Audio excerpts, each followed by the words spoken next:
Hello there. Welcome back. I've got more New Year, New Rooks tournament games here. It's ConnorTopLad versus TopLad. They got Republic, and TopLad is here in the red, and ConnorTopLad here in the yellow. And it's flats, as they always seem to start. Flats, precipice. I can't even remember what the third map is. But yeah. Got a few banthas here. Fulump, berries. We've seen some various food spawns on this. I think we saw like crazy lure yesterday. And this one just seems very in the middle. These caddies on the hill look kind of juicy though. I don't know if both players have got them though. Things always seem to go wrong with the caddies. Yeah, not seeing them on TopLad's side. Just seeing some Tuskats. And he's got the Fulump there. How many Fulumps is there? Is it just one? Looks like it. Connor, what are you up to? There's trees right next to your command center. And your long distance mining. Connor, what are you up to? Why can't you make a carbon processor if you want to do that? The problem is that you need food to keep your command center going. So, it'd be better to eat some of these. Ugh. Build your carbon like in a nice little spot like that so it lasts longer for you.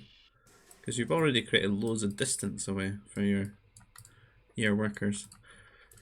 TopLad here, on the other hand, has opened on food. So I do think he's going to get a bit of an edge here because it's going to take a long time for Connor to be able to queue up another worker. He's got all of his workers on carbon. He's going to have to go for some wild gameplay here if he's going to pull this back. Going for the Fulump, but didn't quite lure it. I think he's in trouble here. He hasn't really gotten the basics down properly. Because first things first, what we want to do is eat all the food, keep the worker production going, and then the more workers you have, the more you can do with them, the more options you have. Then you can make the decisions to split a lot of them off onto carbon to fund whatever, military antics you're going to do here. So I'm going to speed up for 2-1. Because I think TopLad is just going to have such an incredible edge here. Connor is going to go for a troop center. Maybe he can get a power core and get a Mountie out and do some damage with that, but it's going to be a huge amount of damage he has to do, because if I look right now, you can see that there's already a 6 worker lead, just because of this decision, like not to eat food at the start of the game.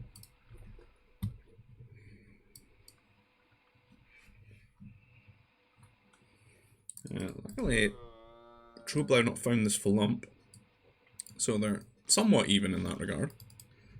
Just to do some very long distance mining here. And hopefully TopLad doesn't shoot his worker here. He's 2 shots from death. And trooper recruits being made. Looks like he's playing not to die to some Mountie aggression or something. I think he would have been better to actually pump out his own Mounties here since he made a nursery. He could have done something aggressive with those. I'm trying his hardest to steal this one Bantha. I don't know if it's worth the effort really. 4 maybe. 8 definitely. 1 nah. I've got a lot of trooper recruits and stuff, but again, if I have a look here, it's 22 workers to 9. Like you can't play the game like this. It's not gonna work.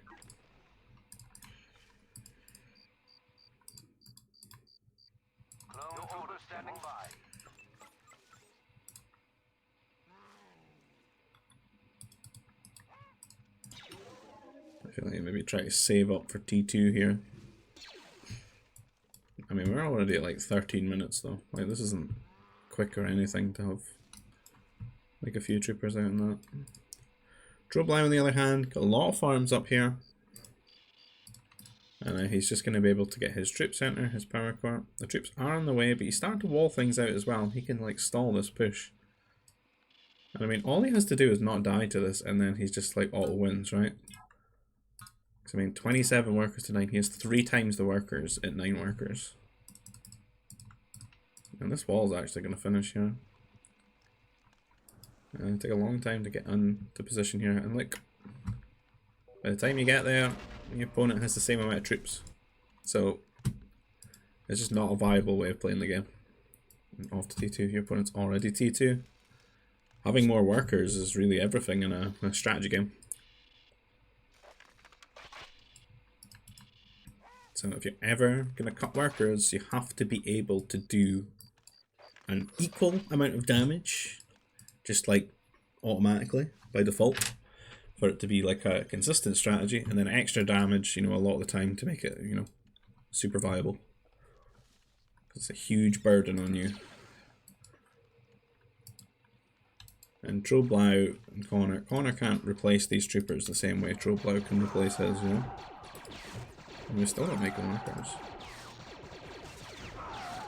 And this trooper's dead. And hits the siren here.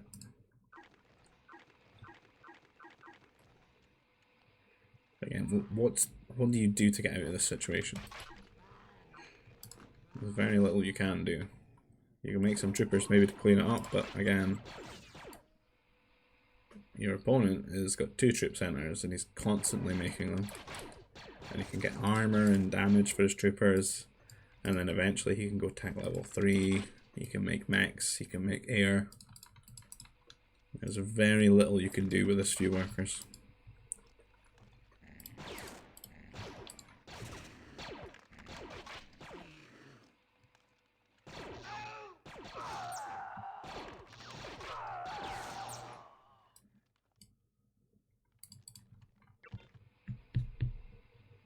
Control's already got a similar count again at the base.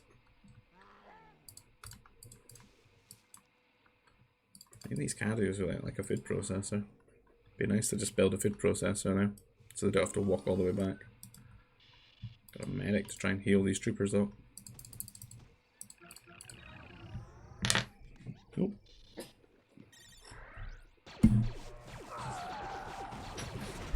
I'm gonna take a trade here. The Republic medic getting some heals in. Healing bonus. Certainly helps him win that trade, but what's next, man? It's like a survival game for Connor. Like, how many waves of troopers can he survive?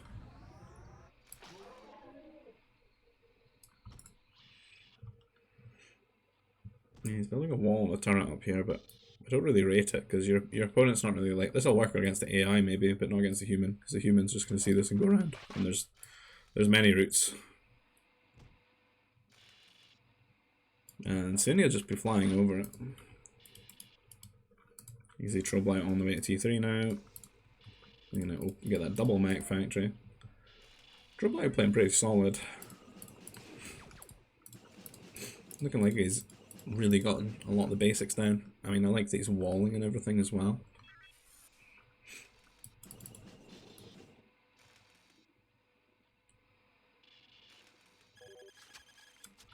TopLad's got quite a lot of game experience.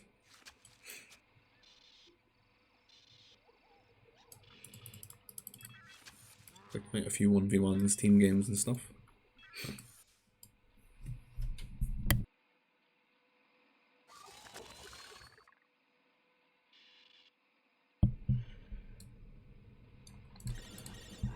So, we're going to see some strike mechs rally, got an air base. Pretty epic power core here, covering a lot of stuff. Still got room for a second air base here too. God damn. Intro at home, not really much changed. Making some anti-air.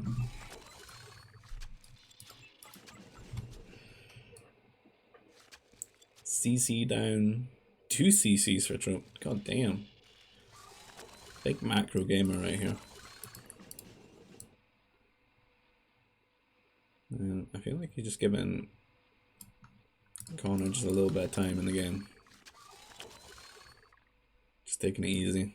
Because I think you could just smash him with a couple of strike mechs. And it's over. Tro's just not taking any chances and making sure he gets super ahead before he attacks.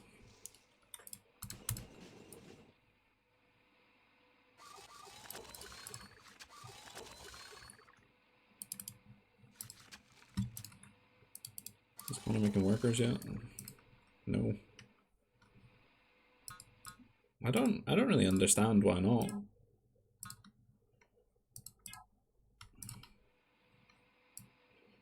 It's like the basic part of the game. You're never going to be able to do anything in this game if you don't do it. It's just not. It's just like not that kind of like RTS game, you know. Like it's really worker heavy.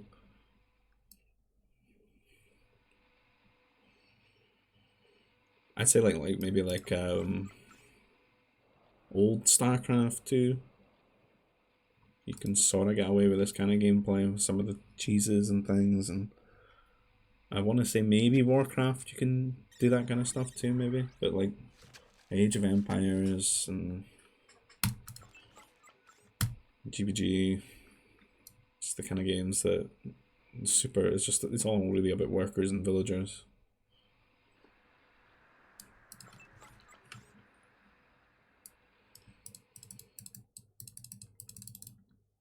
And again, when you cut workers and those things and builds, you have to like be bringing your opponent down. You have to be like dragging them down to the depths with you, where you've just got more experience in those situations, and your Civ or something's better equipped in those situations. Why have you got these control group together? He's got the bombers out as well. It's gonna be a bad time for Connor here, because he's just not really got the anti-air for this. He's got 3 anti-air troopers, but they've got a lot of work ahead of them. So why do you have a trooper in the control group making them move slower? Does Fluffy Rabbit teach you this? I know they've played games together. Don't copy Fluffy when he does things like that.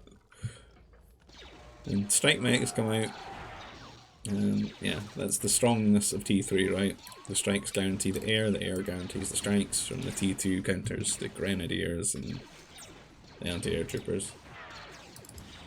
And if Trope was micro in, you could have a lot more bombers bombing this building down.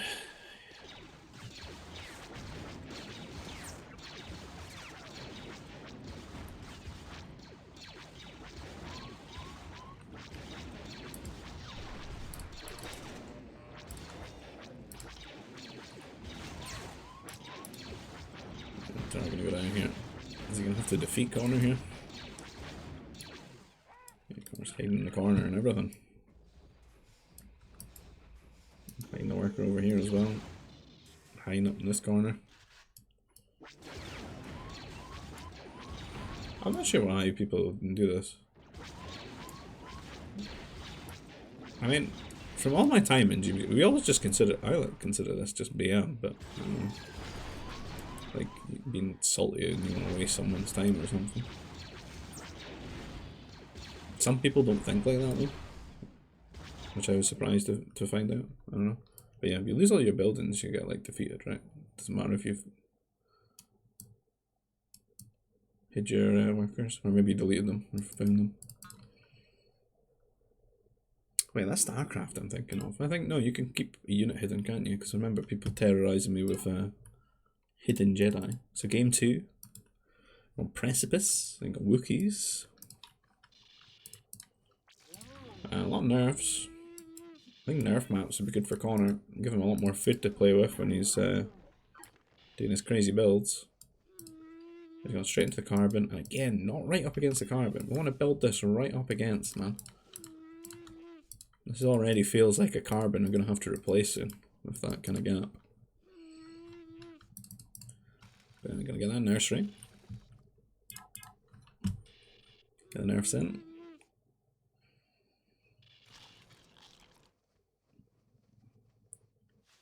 Yo, what are these spawns, man? TopLad are getting absolutely... Is that locked in? That might be. That's like the worst precipice spawn I've ever seen, man. I guess it's nice when you find them eventually, but like that's bait. Like, that's... Where did he find these? Still right here? He's found 4. But considering there's 8, 12, there's 16 there. And Rancor country up there, and down here. Rankers hanging about in pairs. Connor have a lot of nerfs.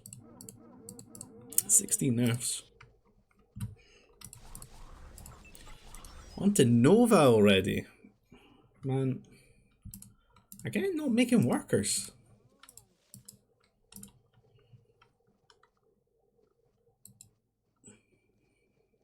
Did he make a troop center? Maybe he could do Mounties or something. I feel like if he did Mounties, he'd have a good chance. Or at least a better chance.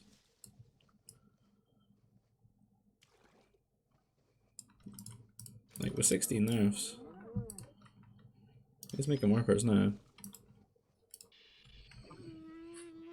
Gonna have to make some houses.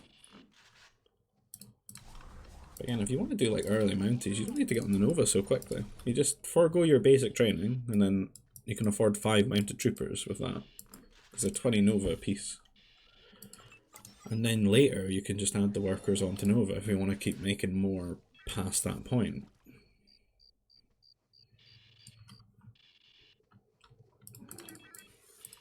If you feel like there's going to be aggression that way, well then you can go on the Nova a little bit earlier and you can get basic training.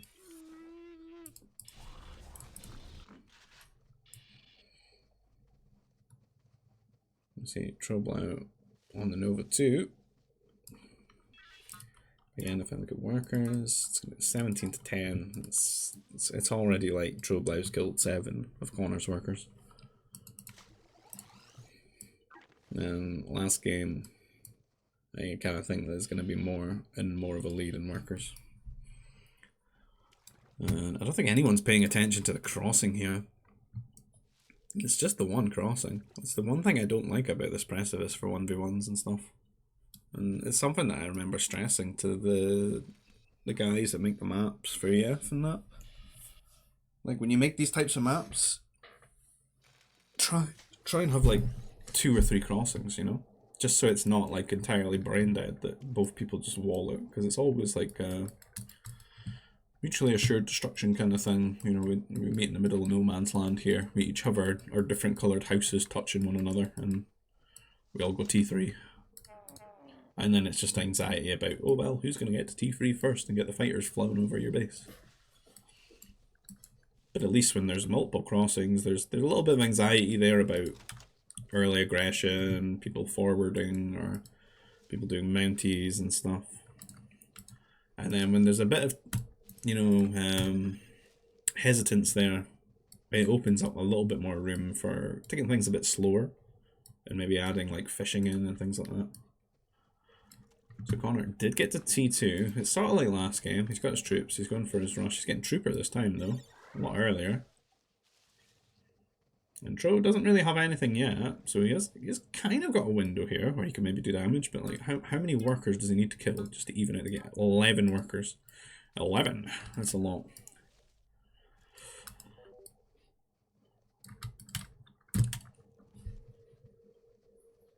Tro is T2, and he can just make turrets now, so when he sees this, he's going to have to like evacuate some of his workers here and make some turrets.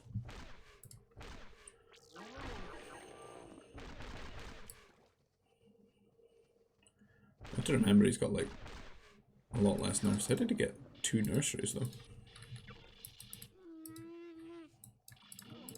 Like, where did he even find all these? He didn't find any of these. Where were they? I didn't see those. That's Connor retreating here. He's made a turret. He's making a war center. I think he's just gonna go T3 though. All those nerfs, man. That's crazy. He's walling his carbon in. A pretty epic wall though. That's relatively safe. And Connor gonna go for Jedi Temple. Again, Motivator. In terms of Motivator, probably want to get that when you've got a lot more workers. Not a 10. Just because it's like you can make workers during it, so that's something I remember when you start nailing the building of the workers. Full lump would have been nice to eat. And the berries. So you've got a few troopers, gonna have a Padawan, gonna get the holocrons. Holocrons would be nice. Nerfs and holocrons, as I said, super good for the Rooks. Because all that passive income. I don't expect everyone to be just, you know, hitting every sort of metric. Otherwise you wouldn't really be Rooks.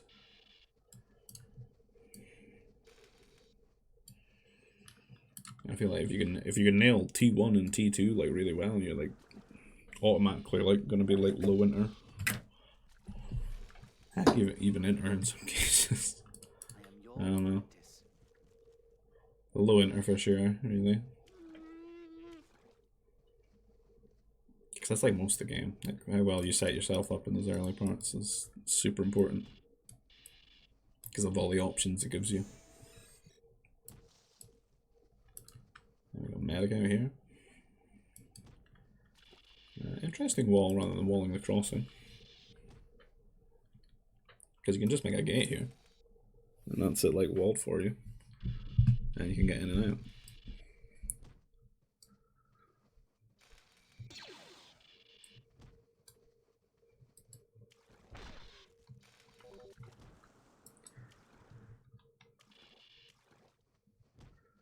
Where's the Padawan going? They're gonna get another holocron. Swipe this one away from TopLad. Who is T3 now though, right? That's a strike mech out. And it's gonna do well against this unit composition. And I don't know if Connor's maybe gonna be wishing he'd like properly walled this. If these strike mechs start pumping out. Ah, there's a gap there as well, but then there's obviously this gap, right? Most obvious gap. These medics getting some work in.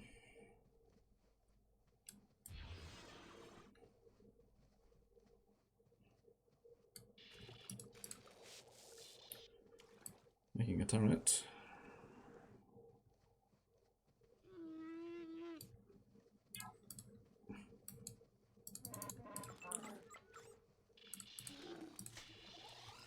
Trouble having a pretty lazy T3 here, just strike mechs, no fighters.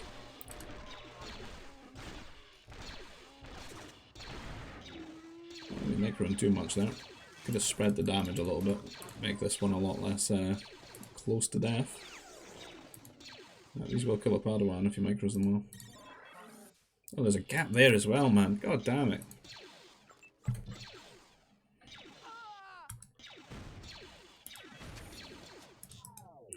Connor just gonna quit there. He realizes it's a little bit futile. His opponent in T3. He's kind of ruined his plan there. He might be tilted by his wall as well, but either way, GG well played to both people involved. And if you like the content, please consider liking the video, subscribing to the channel if you want to see more. If you want to get involved in these types of games and our tournaments and things like that, you can find the GBG server invites down below. One for R1 and one for the Expanding Fronts mod, which is the mod we're playing here. And if you want to support the channel in another way, there's a PayPal link down below. And I'll see you guys in the next video. Take care. Bye-bye.